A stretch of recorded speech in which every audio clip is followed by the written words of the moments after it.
Ai, gente, tô torcendo pra dessa vez dar certo. É a quinta vez que eu tô tentando gravar essa abertura aqui. Da última vez nem focou. Vamos ver se vai focar agora. Foca em mim, foca em mim. E aí, galera, tudo bom com vocês? Sou Samuel Gomes, autor do projeto Livro Guardiã no Armário, e aqui é um canal de resistência, de aprendizagem, de música pop, de estilo de vida. Aqui é o maior acervo de conteúdos de saída do armário do mundo, e também é onde eu coloco o podcast Closes e Corres no ar para te dar referências de pessoas pretas no mercado de trabalho e cargos de liderança. E a gente conversa um pouquinho sobre música pop, fala um pouquinho sobre vida e agora trazendo para vocês um pouco de viagem. E todas as viagens que eu fizer vai vir aqui nesse quadro Meu Olhar. Então aguarda a vinheta. Gente, só demorou muito pra sair esse segundo vídeo, porque eu fui pra Salvador no final de janeiro, fiquei até o meio de fevereiro, até pensei que eu fosse conseguir gravar lá, mas não consegui.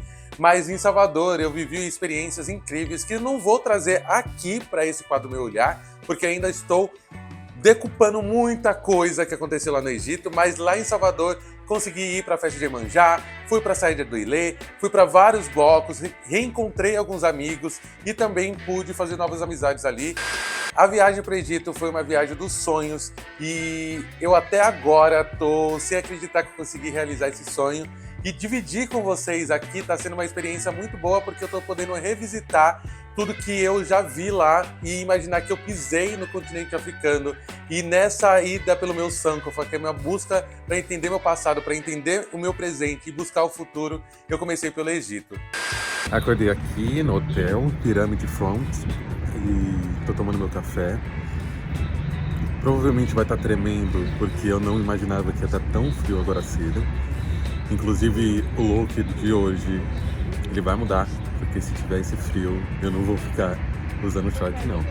Mas dá pra vocês verem aqui o reflexo do que eu tô vendo. Mas antes de mostrar o que eu tô vendo na frente, eu vou mostrar o que tem no meu prato. Café da manhã, o ovinho. Aí peguei batata, peguei geleia, peguei umas coisas doces, queijo. E esse meu, tô querendo comer queijo, ó, eu tô um rementinho. E um suco que eu achei maravilhoso. Só que o mais gostoso disso tudo aqui é que vocês vão ver agora. Gente, eu estou tomando café da manhã em frente às pirâmides. Já tô no quarto, vamos trocar porque agora são 8h10, 8h30 eu combinei com um novo guia pra gente poder fazer o nosso primeiro roteiro, que vai ter pirâmide, que vai ter museu, que vai ter muitas outras coisas. Vou levar caderninho pra anotar. Também vou levar microfone pra ficar melhor o áudio, acho que já vou ficar com ele. E assim, vou com blusa, porque de manhã é frio, tá fazendo 13 graus, sabe? Já tô com a água, vou levar essa mochila aqui, ó. Aí tem um compartimento para água, dá pra colocar blusa, coloquei também papel higiênico, porque diz que é bom sempre ter. E é isso.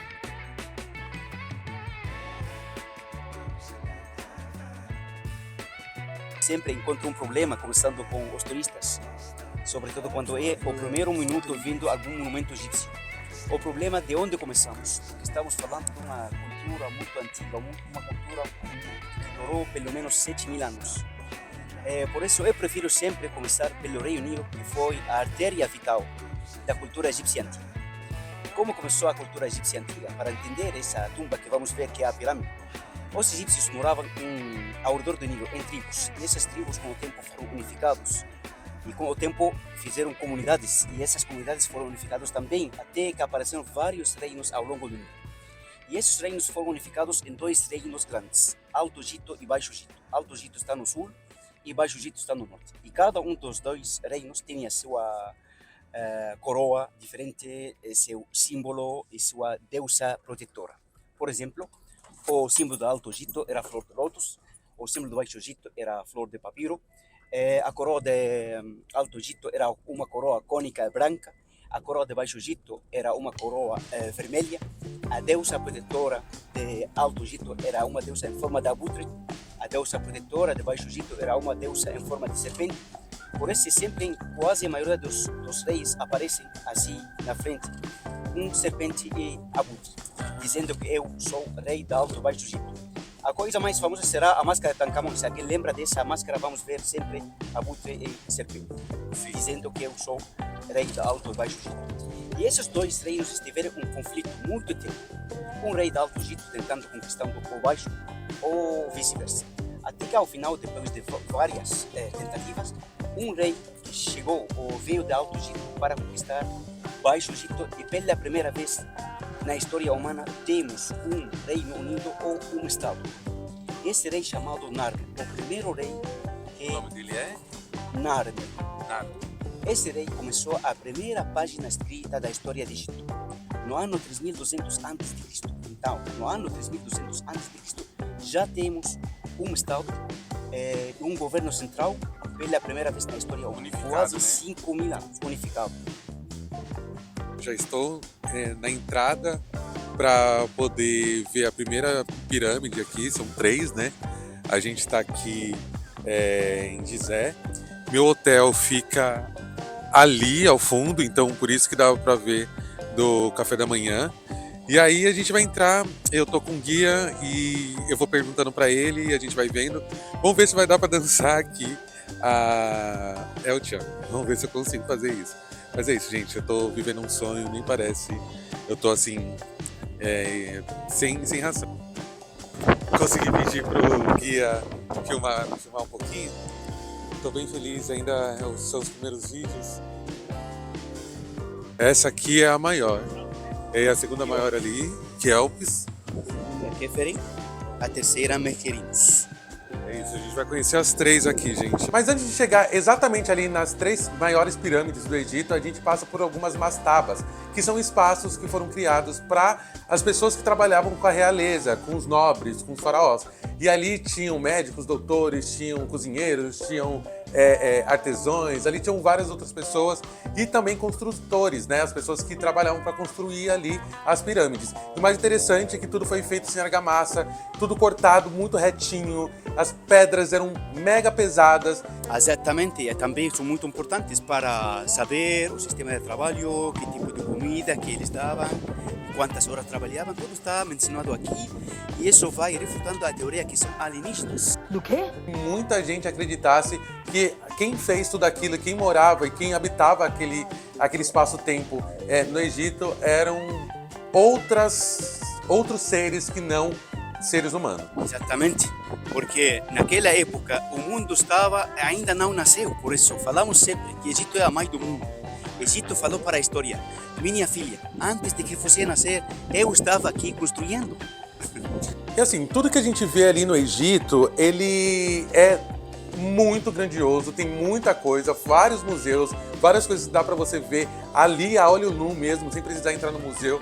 Mas segundo o que o guia falou, a gente não tá vendo nem metade do que o Egito ainda tem de riqueza escondida embaixo ali das areias. Então tem muita coisa ainda para ser revelada. Sempre temos um dito famoso entre os arqueólogos que o Egito tem embaixo da terra mais do que tem em cima.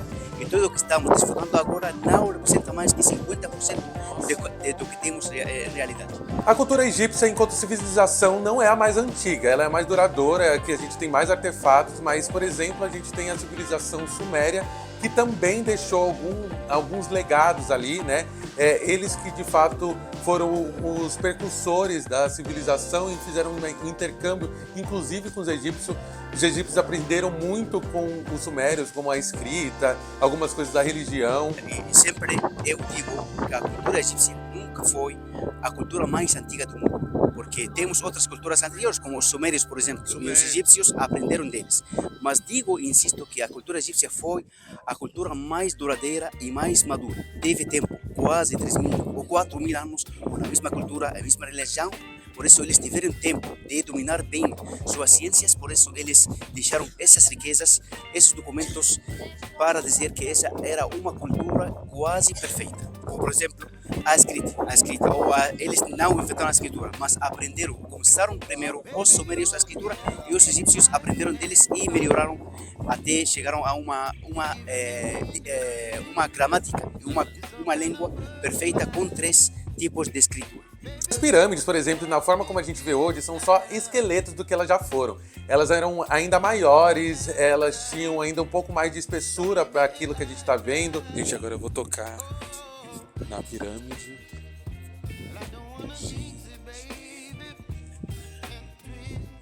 Olha só, eu tô tocando na pirâmide. Gente, os blocos são muito grandes. Cada bloco aqui é gigantesco. Isso daqui fazia parte do revestimento, então. Por isso que ela é inclinada, né? Isso daqui faz parte da pirâmide também, né? A partir daqui também já tinha revestimento ou não?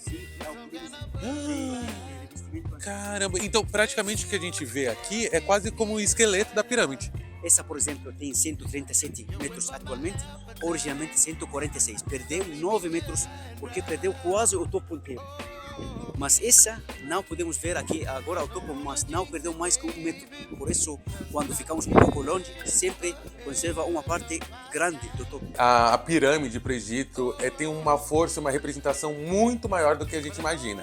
Eu amo descobrir e conhecer mitos de origem de diversas civilizações, culturas e religiões.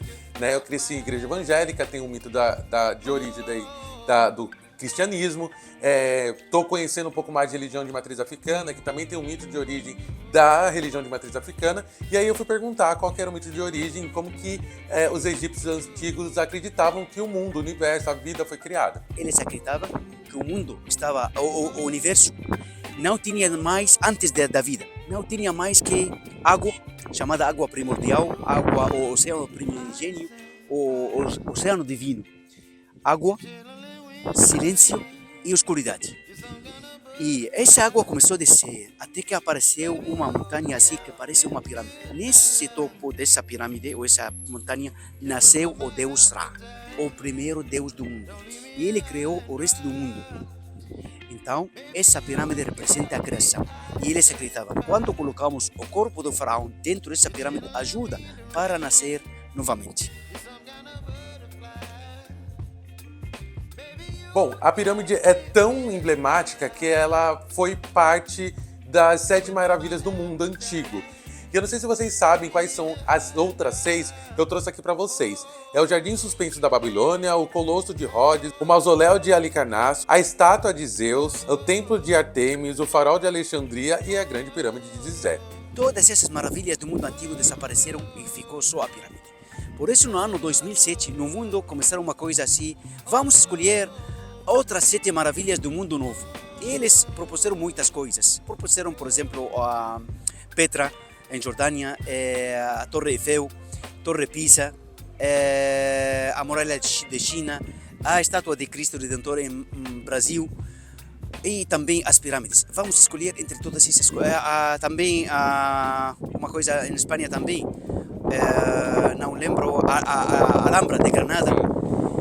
Egito, quando colocaram a pirâmide também para escolher entre estas maravilhas e voltar a escolher entre estas e a pirâmide. Egito protestou. Como voltamos a avaliar a pirâmide se foi uma das 7 maravilhas do mundo antigo?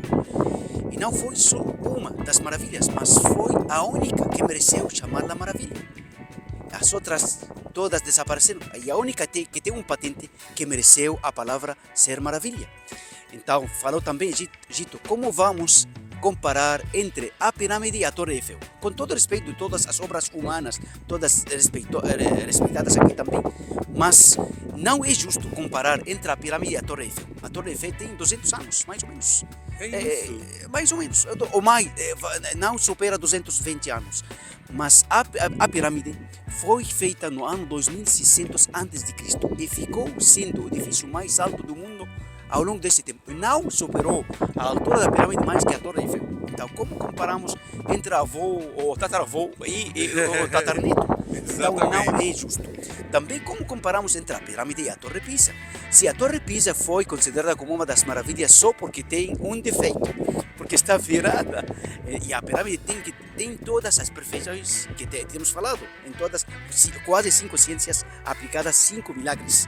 Então não é justo. Eles falaram depois que a pirâmide está fora dessa competência e a chamaram a maravilha das maravilhas, e assim vamos descansar. E eu também.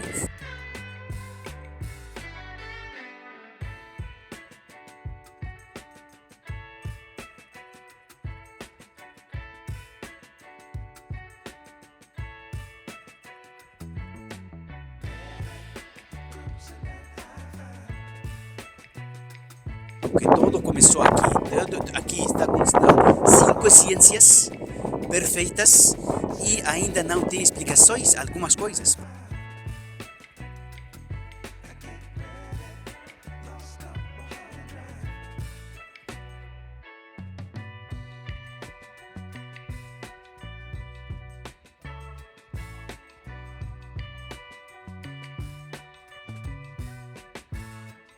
Mohamed estava me explicando sobre a diferença também da barca solar, né, que foi o que a gente acabou de encontrar aqui, para barcas sagradas. E aí ele vai explicar um pouquinho aqui para a gente.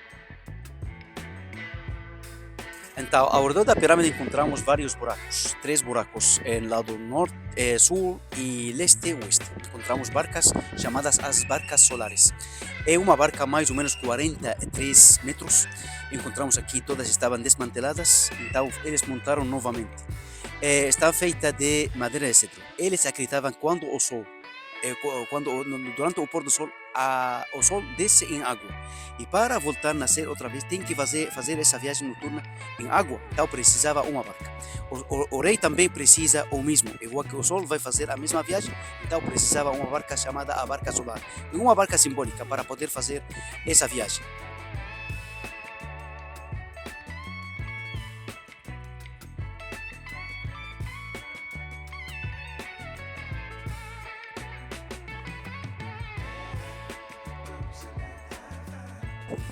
Bom, gente, chegamos aqui na Esfinge, que está aqui ao fundo, que na real eu aprendi hoje que não chama Esfinge. Qual que é o nome?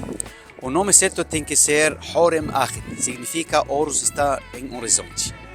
E só se chama Esfinge por conta dos gregos, é isso? Dos gregos, quando eles chegaram aqui e viram essa estátua com cabeça humana e corpo de leão, eles tinham em sua cultura uma coisa parecida. Uma mulher, cabeça de mulher e corpo de leão e asas, chamados Sphinx. Eles então, quando viram isso, falaram o mesmo. Tenho falado que cada pirâmide não está sozinha. Cada pirâmide forma parte de um complexo composto de 4 coisas. A pirâmide mesma, onde está enterrado o faraó, um templo perto da pirâmide chamado templo funerário para fazer as rezas antes de enterrar o faraó dentro de sua pirâmide. Outro templo abaixo, perto do Nilo, chamado templo do vale. Também podemos chamá-lo templo de mumificação, porque fazem a mumificação dentro desse templo. E entre os dois templos temos um caminho chamado calçada, comunicando entre os dois templos. Então, 4 coisas. Quando terminaram o complexo de Keferin, encontraram os arquitetos uma rocha grande que estava deformando a vista desde abaixo. Então, eles falaram, em lugar de gastar tempo, dinheiro e esforço para remover essa pedra, vamos aproveitá-la para esculpir uma estátua de Deus Hor-Em Achid, significa Horus está em horizonte. E aplicaram os traços do rei Keferin. Cabeça humana significa a inteligência e a sabedoria do faraó. Corpo de leão significa a força desse faraó. E quando o arquiteto chegou para esculpir a estátua, não era suficiente a rocha que estava aqui para esculpir as pernas ou as patas de leão. Então ele aproveitou uma parte do chão e assim ficou quase num buraco. Parece que está dentro de um buraco. E esse buraco, com o tempo, ficou o inimigo dessa estátua. Com o tempo, fica areia, até que a areia chegou até sufocar a esfinge. Por isso temos uma restauração que está contada entre as pernas da esfinge. Temos uma estela lá de granito que conta a história de uma restauração de um rei chamado Tutmosis IV, e essa estela é chamada a Estela do Sonho, porque o rei Tutmosis IV não tinha direito no trono, porque sua mãe não era egípcia, e segundo os egípcios tinha que ser descendente do sangue real. E o sangue real se transmite pela mulher. Sua mãe não era egípcia. Então ele aproveitou e inventou uma história falsa. Ele falou que quando estava caçando javalis na zona e descansou na sombra dessa estátua, o deus Horem Achid, o deus apareceu no sonho e falou para ele: eu estou sufocado, a areia me está sufocando. Livre-me dessa areia, e quando me livrar dessa areia, vai subir ao trono do Egito. Ele, quando acordou, limpou a estátua, restaurou a estátua e contou essa história em várias estrelas de granito para espalhá-las nos templos egípcios, para fazer uma propaganda de sua ascensão, para legitimar sua subida sobre o trono do Egito. A esfinge também foi uma inspiração para todos que estiveram por aqui. Outras pessoas conseguiram fazer desse seguinte, falasse assim, e falou, eu estava aqui vigiando, ou estava aqui desde milhares de anos, protegendo e vigiando os túmulos de meus ancestrais. E passaram por meus pés 3 grandes conquistadores, que são Alexandre o Grande, Júlio César e Napoleão Bonaparte. E todos desapareceram e eu fiquei aqui fazendo o mesmo trabalho que é vigiar os túmulos de meus ancestrais. E assim, apesar de ter muita coisa que está ali em pé, tem algumas coisas que tem um pouquinho de avaria, porque, né, quase 5.000 anos. Mas eu quis saber o que aconteceu com o nariz da esfinge. E vocês já sabem que não chama esfinge, né? A nariz caiu, igual que outras partes da nariz, mas muitas pessoas inventaram histórias, como por exemplo falaram que era Napoleão Bonaparte, que ele quando ficou aqui no Egito queria fazer um império, começando por Egito, e encontrou uma resistência popular muito dura, severa dos egípcios. E ele, farto dessa resistência, queria quebrar o orgulho dos egípcios. E começou a bombardear a estátua e todas não conseguiram destruir nada mais que a nariz. Outros falaram que não, era um governador turco que falou que esse é um símbolo de paganismo e vamos destruí-lo. E não conseguiu destruir mais que a nariz. Outros falaram que não, eram os mamelucos, que era uma dinastia muçulmana, militares todos usavam essa estátua como alvo de artilharia e deformaram essa nariz. Todas essas histórias são falsas, simplesmente toda a estátua está sofrendo, porque o arquiteto não foi para a pedreira para escolher a qualidade da pedra. Ele quase foi obrigado a esculpi-la da pedra, da rocha que estava aqui. E por casualidade foi de uma qualidade baixa e vai desgastando assim e perdeu não só a nariz e a barba postiça que estava, e também o tronco inteiro está desgastado. Espero que vocês estejam gostando muito dessa série. Tem muito vídeo para ser visto. Tá sendo uma terapia para mim revisitar essa viagem e vai ter vídeo aí ao longo de algum tempo aí. Eu não sei quantos vídeos vão surgir a partir dessa experiência, porque tem muita coisa que eu quero dividir com vocês e eu espero que vocês estejam gostando, compartilhe com todo mundo, me siga nas redes sociais. Eu quero viajar por muitos outros lugares e para isso eu preciso da interação de vocês, para que mais marcas me patrocinem, para que mais marcas me chamem para fazer publicidade, porque só assim eu vou conseguir realizar o sonho de viajar e trazer aqui para vocês. Espero que vocês estejam gostando, beijão e até o próximo Meu Olhar Egito.